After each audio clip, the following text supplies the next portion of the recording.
everybody. This is another episode of Baseball HQ. We're into the double digits now in episodes, so we're making our way along, and we've had some really good conversations. I've definitely had a lot of fun doing it, keeping up with posting and editing, and just having these fun conversations. I hope you all are enjoying it. I enjoy reading the comments, looking at the statistics, and I just hope we keep it up and that we can continue to provide good episodes. But we do have another episode for today. But first of all, how are you doing, Nolan? Doing good. Impressive week awards. There's the one thing I'm like stood out to me the most was American League MVP. We have Aaron Judge and Cal Raleigh tied. Aaron Judge got a little bit more first place votes. But honestly, if I don't think I want to see if you can to go against this. Cal Raleigh deserves the MVP after what he Yeah, did.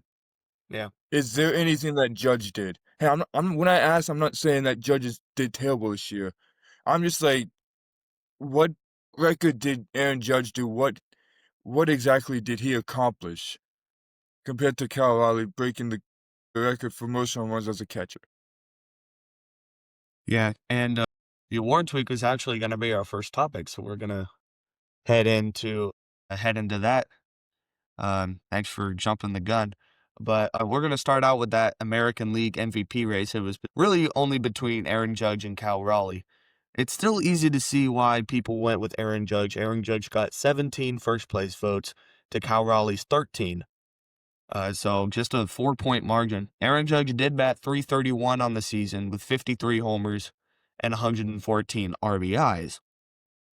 So it is very easy to see why that kind of season would win compared to Cal Raleigh's 60 home run season, 125 RBIs, and a 247 average.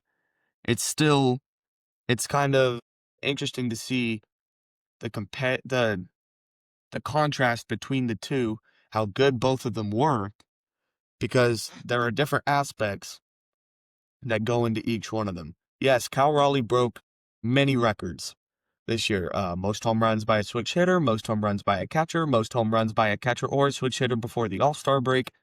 So he broke a lot of home runs, and he was also the home run leader for a majority of the season, minus probably the first 2 months. But Aaron Judge, just another good season, batting over 300, another 50 home run season. Earlier in the year, I think he hit home run number 350. So he's moving up there on the career rankings. But Aaron Judge is a fan favorite. So I can see, and also just some of the statistics, I can see why Aaron Judge did get that MVP trophy. I agree with you. I do believe that Cal Raleigh should have gotten the American League MVP.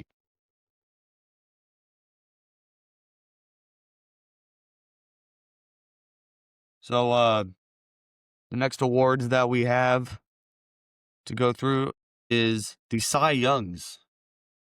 And these were definitely very good candidates for all of these.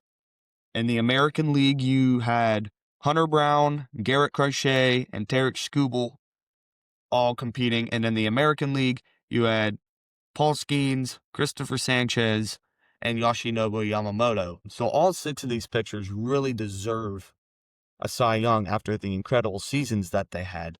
But in the American League, Tarek Skubal did pull out the Cy Young winner due to his very good season, coming off a Cy Young winner in 2024, so he is now back-to-back. In 2025 this year, 13-6 win-loss record, 2.21 ERA with 241 strikeouts, beating out Garrett Crochet and Hunter Brown. I would have. I don't know how Paul Skeens won it this year. I'm just curious. Like I Yamamoto, don't. well, If I had Like, no, I completely agree with everybody's decisions. Yes, Yoshinobu Yamamoto won the World Series. Yes, Christopher Sanchez turned out to be the ace that the Phillies were looking for. But Paul Skeens, you can't beat Paul Skeens in this. Yes, some of the numbers weren't pretty. He had a 10-10 record, but that comes with being on a bad Pittsburgh Pirates team. But he had a 10-10 record, but a 1.97 ERA as a starting pitcher across 32 starts and 187 and 2/3 innings pitched, with 216 strikeouts compared to only 42 walks. So, and he throws 100, absolutely nasty, and he has been ever since he came up last year. And it's just, I completely agree with this decision to make Paul Skeens the National League Cy Young. You got it. Understand. Our next awards that we have are the Managers of the Year. Managers of the Year. I always really enjoy this race because I like seeing the different managers who were really good throughout the season pitted out against each other in the end, even when the season is over. But for the American League, you had John Schneider, Stephen Vogt, and Dan Wilson. Those are Blue Jays, Guardians, and Mariners managers. And then the National League, you had Terry Francona of the Reds, Pat Murphy of the Brewers, and Rob Thompson of the Phillies. Now, I did my own predictions of this award, and I predicted that the AL Manager of the Year would go to John Schneider, taking the Blue Jays from a team that nobody thinks will ever win the World Series again to taking them to 2 outs away from winning a World Series. So that's why I thought John Schneider would do it. But no, the AL Manager of the Year goes to Stephen Vogt of the Cleveland Guardians after coming off another fantastic, I wouldn't call it fantastic. Let me rephrase that. It wasn't a fantastic year for the Cleveland Guardians, but it certainly was an exciting and interesting year, and you cannot say that there was a time in September that the Guardians were boring, winning double-digit games, only losing single-digit games in September, and ultimately winning a first-place pennant. They did get knocked out in the wild card against the Tigers. However, Stephen Vogt put them there, led them there, and I think he's planning on doing that next year as well. I'm looking at some of the stats from the managers and different things. It's like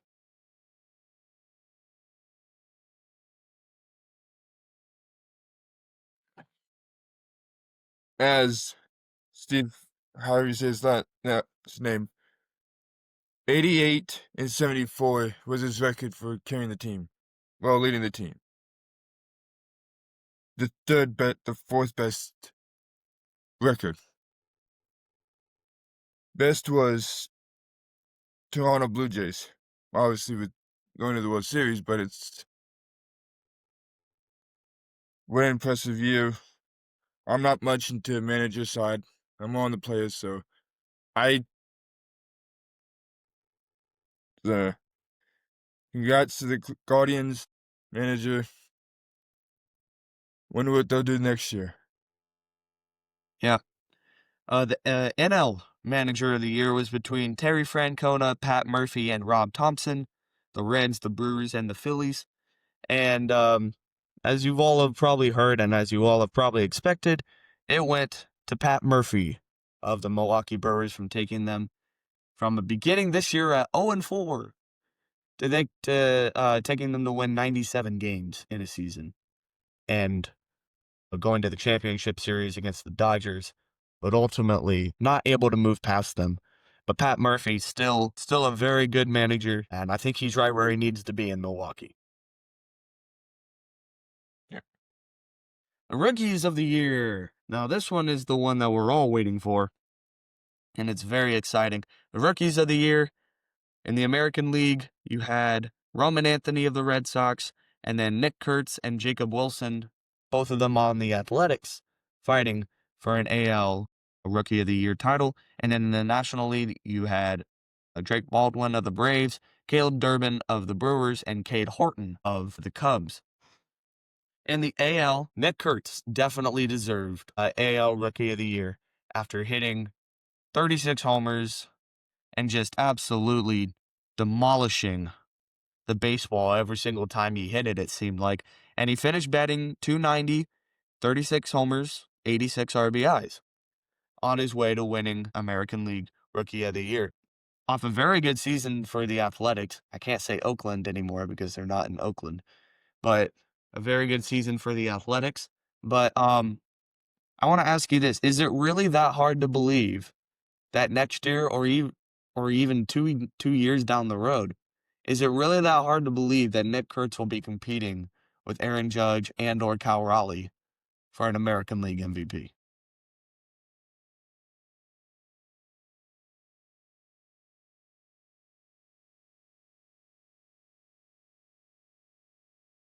In my opinion, it's not that hard to believe at all because this guy is just, you get like, you can't even say anything about it. He is that good.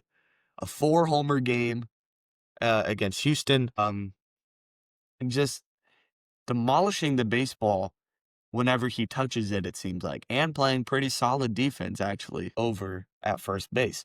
So if this dude can hit 36 homers in games, 117 games, if he can hit 36 homers in 117 games, that is easily at mid 40s, maybe low 40s in 162, which is right up there where Cal Raleigh and Aaron Judge are. So in my opinion, I don't think it's that hard to believe. What do you think? I, I agree with you. If he keeps firing up and stays loose and gets ready, plays his defense amazingly, and just keeps fighting, keeps pushing himself to be better, there is a very good chance he'll be American League MVP. 1 year, maybe, Yeah. I'd say 3 to 4 years on the road. At Yeah. least 3 to 4. Yeah, if not before But then. yes. If he does it before, I'll be like, okay, that's unexpected. I was like, but if he keeps Yep. doing his best, he'll be there. What we need for him to do is to move over to the National League and take a run at Shohei Ohtani. Yeah, that would Why, be why do you say that? really interesting race. And actually, I just realized we did not get into that. The NL MVP was between Shohei Ohtani, Kyle Schwarber, and Juan Soto. And yes, wasn't even a fair race. Shohei Ohtani did pull out the NL MVP. I was rooting for Kyle Schwarber off his 56 home run season, but we can't always get what we want. So, but yeah, Shohei did Yeah. win. Unanimous National League MVP. Now, back to the National League Rookie of the Year, since we took a break. Drake Baldwin, catcher of the Braves, did win that after having a fantastic rookie season. All three of the candidates did, Baldwin, Caleb Durbin, and Cade Horton, but Drake Baldwin did end up pulling out the Rookie of the Year after a good season with the Atlanta Braves.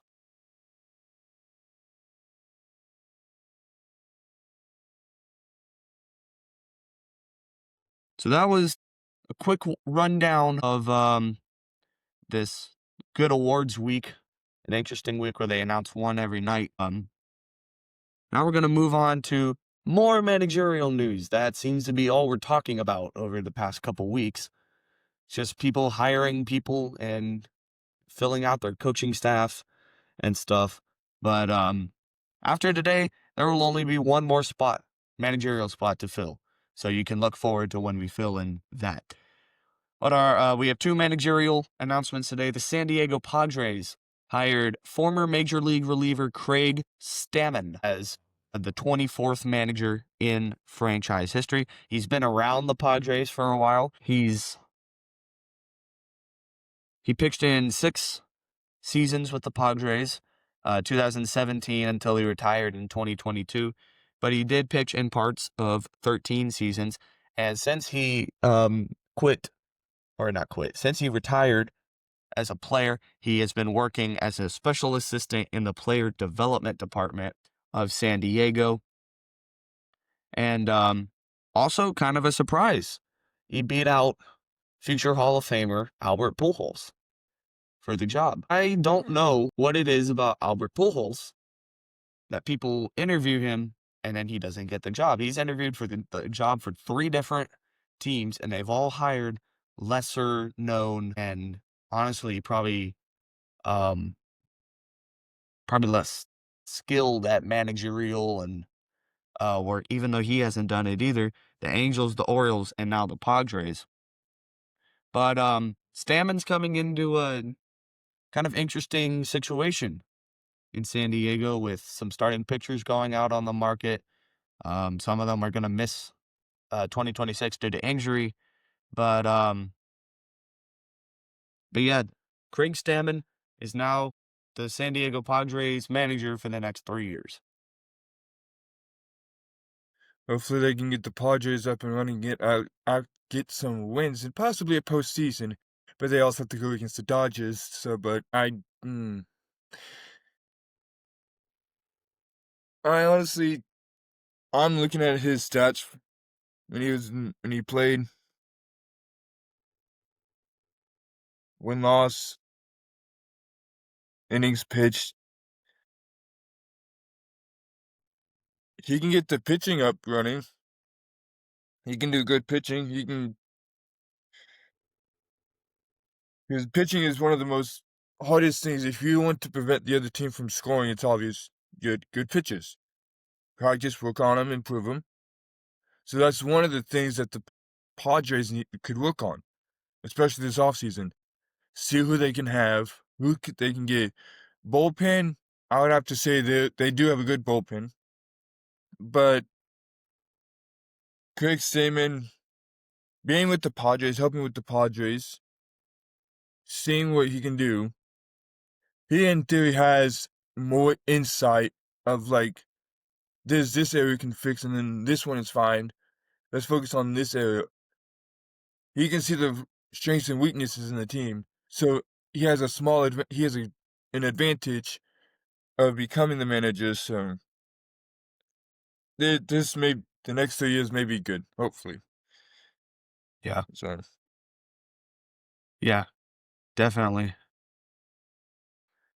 And then one more managerial news is the Braves did not go out and hire a manager. They went in and promoted a manager. Atlanta's bench coach Walt Weiss was promoted to manager, and he spent parts of 14 seasons in the majors playing for the Athletics, the Marlins, and the Rockies, and then had 3 seasons with the Braves.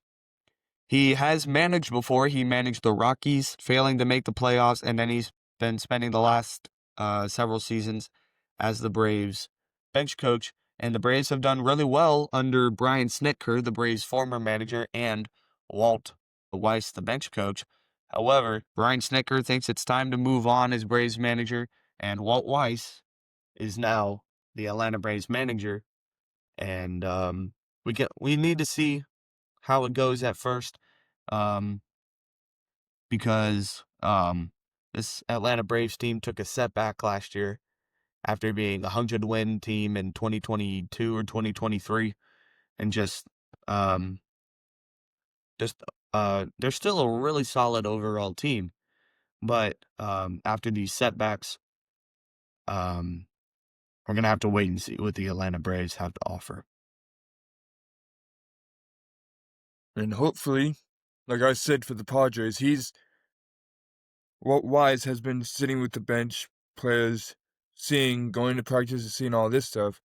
He knows what areas they can improve on. Because I have good hopes that the Braves can win another World Series in the near future. I Oh, believe they do. 100%. Yeah. 100%. But it's like, because the injuries are the main thing. Acuna Jr. just came back after an injury last year. He came in around May or no, it was June or July, somewhere around there. He came back and started playing. He did impressive. Profile getting the suspension and other things. It's like, but with the skill they have, There's no Yeah. doubt they're going to be World Series again. I'm already seeing it. There's a good Yeah. chance. And with the starting pitching that they have, the young rotation. I mean, Chris Hale's not young anymore, but he's still in there. Hurston Waldrop showed promise. AJ Smith-Shawver went out to injury. Spencer Schwallenbach. So just this very young Atlanta Braves starting rotation that I believe can take them to another World Series. Speaking of pitchers, one of the baseball greats over the past couple years has retired. Longtime Chicago Cubs pitcher Kyle Hendricks is hanging up the cleats and putting away the glove after a 2014 to 2025 career. Only one season, and that was the 2025 season, was spent with, or not with the Cubs. Kyle Hendricks, one of the best, a 2020 or 2016 World Series champion. He will always be in the minds of Cubs players. I wish Emma and Olivia were on to talk about this one, but they unfortunately couldn't be here. But Kyle Hendricks finishes his career with a 105 and 91 record, a 3.79 ERA, 1.19 WHIP, 1,373 strikeouts, and in 1,745 innings. Now, he's not necessarily a guy that you think is going to be a Hall of Famer, but he definitely was one of the solid pieces in the Cubs rotation, and honestly, kind of a mainstay in the Angels rotation, even though didn't have that great of stats with the Angels this year. But one of the baseball greats will never be forgotten in the minds and the hearts of 100% Cubs fans, but in baseball fans as well. And you mentioned the 2016. His ERA was a 2.13. His best ERA his whole career. I just had it. Was 2024. Last year with the Chicago Cubs. He got a 5.92 ERA. How rare is that? I 5.92. I think that's a sign of a declining pitcher.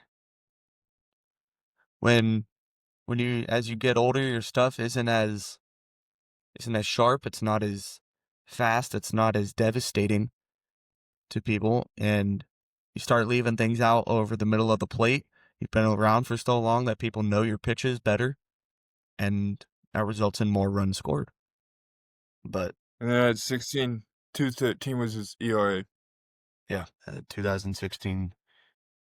Funny thing is that his last year, when he was played for the Angels, his ERA was a 4.76. Last year with the Cubs, he does terrible. He doesn't do so great. Comes to the Angels. Let me see if I can do a little better. 6. I mean, an ERA just below 5 isn't Yeah. exactly ace-like No. stuff, That, but no. it's definitely But better it's, than an ERA over 5. yes. But anyway, Kyle Hendricks, one of the baseball greats, leaving us. Now, for the big news that has come out over the past couple weeks, the pitch rigging scheme. Guardians pitchers Emmanuel Clase and Luis L. Ortiz were indicted for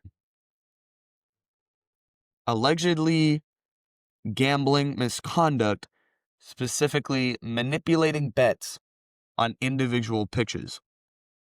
They were indicted, and I read somewhere that if they are convicted on all charges, they could spend up to 65 years in prison. Which, I mean, Emmanuel Clase was the best closer in baseball 2 years ago. He was lights out. Nobody could touch him. Both of them, pitchers, pleaded not guilty. The Department of Justice has charged the pair with wire fraud conspiracy, honest services wire fraud conspiracy, conspiracy to influence sporting contests by bribery, and money laundering conspiracy. So those are a lot of those are a lot of charges, and those are very serious charges. Ortiz made his first court appearance and was released on $500,000 bond. However, he is restricted from traveling outside of Boston, and he was ordered to surrender his passport. Clase, on the other hand, was released on a $600,000 bond, and he will be under GPS surveillance. And he had to surrender his passport and is not allowed to gamble or travel outside of New York and Ohio. Both men are due back in court on December 2nd. And the indictment reads, and I quote, "The charges in the indictment are allegations and the defendants are presumed innocent unless and until proven guilty. If convicted, each defendant faces a maximum sentence of 20 years imprisonment on the wire fraud conspiracy count, 20 years imprisonment on the honest services wire fraud conspiracy count, 5 years imprisonment on the conspiracy to influence sporting contests by bribery count, and 20 years imprisonment on the money laundering conspiracy count."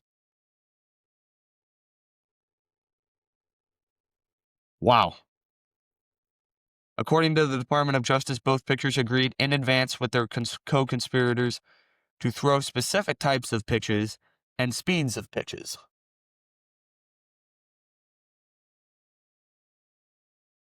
And many people saying that they did this. The indictment chronicles specific instances in which the pitchers are alleged to have manipulated outcomes in collaboration with bettors. And this is all on an article by CBS Sports written by Dane Perry, last updated on November 13th. So thank you, Dane, for putting this out. May 19th, 2023, bettors allegedly made roughly $27,000 on a Clase pitch that was faster than 94 miles an hour. On or around June 3rd, 2023, bettors allegedly made roughly $38,000 on a Clase pitch that was slower than 94 miles an hour and called a ball. And it's the same thing on this, going all the way down until 2025. And then Ortiz in 2025 is alleged to have agreed to throw his first pitch of the second inning for a ball in exchange for $5,000 from Clase. June 27th, 2025, Ortiz agreed to throw his first pitch of the third inning for a ball in exchange for approximately $7,000. Bettors are alleged to have made about $37,000 off the pitch. So there is a lot of money being thrown around with these bettors and the Guardians pitchers being indicted of this. You wonder why. These people are making millions of dollars, and yet they're making, in their eyes, pennies for throwing a ball. You're trying to help your team win. You don't want to throw balls. You want to throw strikes. But anyway, just a very weird, or not weird, but a very disappointing situation with a pitch rigging scheme. Yeah. And I was talking to my dad this past during the season that the reason why, when back in 2015 and 16, sports was just sports. We'd watch the sports and we'd enjoy it. We didn't even know anything about betting until late a few years ago. They started bringing betting into the games and sports. It's like, they're already making millions. Oh, here's just extra money. I'm like,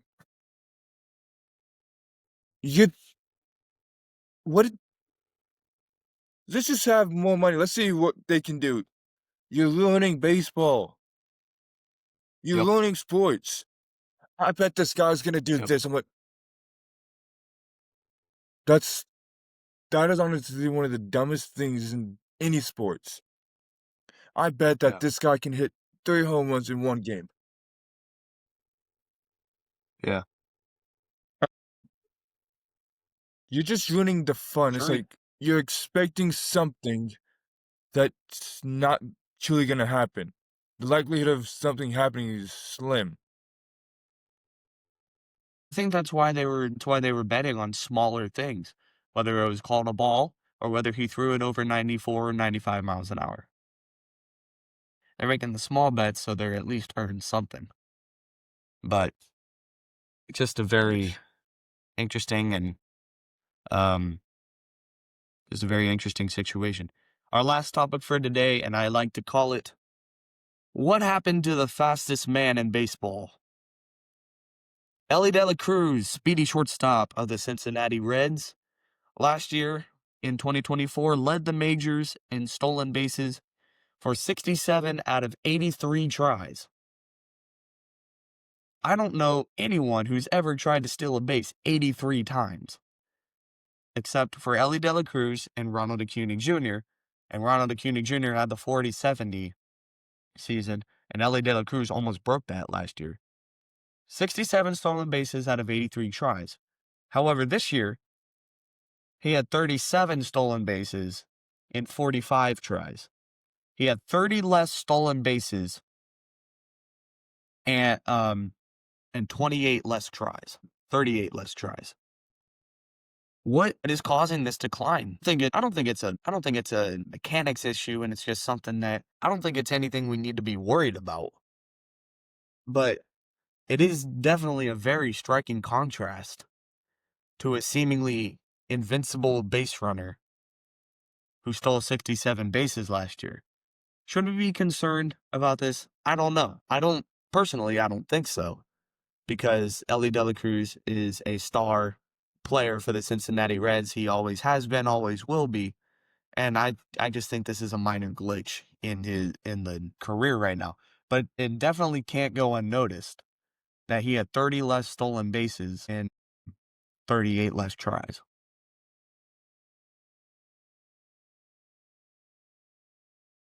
The thought that came to mind is possibly after 2024, when he had those 67 stolen bases. I feel like during the offseason between 24 and 25, the managers were like, or the coaches were like, talk to the catchers, but like, they would have probably one of the fastest guys run from first to second and see if the catcher can get their fastest man out to prepare when they play against the Reds. When they see Elly De La Cruz running or trying to attempt to steal, they're able to time it correctly. So that could be a possibility, having the catchers on the other teams practice to prepare to play against De La Cruz and get ready for him to get on, see if he can steal. Which, that's a in a sense, possibility. but That's a possibility, and I would definitely account for the amount of stolen bases that he had in 2025. But this man tried to steal a base 83 times in 2024, and he only stole 45 this year. So, catchers practicing to try and throw out the fastest guy certainly accounts for the amount of stolen bases that he had, but I don't think it accounts for the amount of stolen bases or that he tried to steal. But anyway, this is kind of a little baseball conspiracy theory, I guess you could call it. But that gives something for all of us to think about. If you have a theory about it, leave us a comment. But Nolan, been another great conversation. I really enjoy having these, as I outlined at the beginning of the episode. Everyone, this is Baseball H. You can find us on Spotify, Apple Podcasts, and YouTube. You can check out our social media posts on Substack. Leave us a comment, a like, wherever you listen, and leave us a 5-star review. Nolan, we'll see you next time. Everyone, thank you for dropping in. It's a beautiful day for a ball game.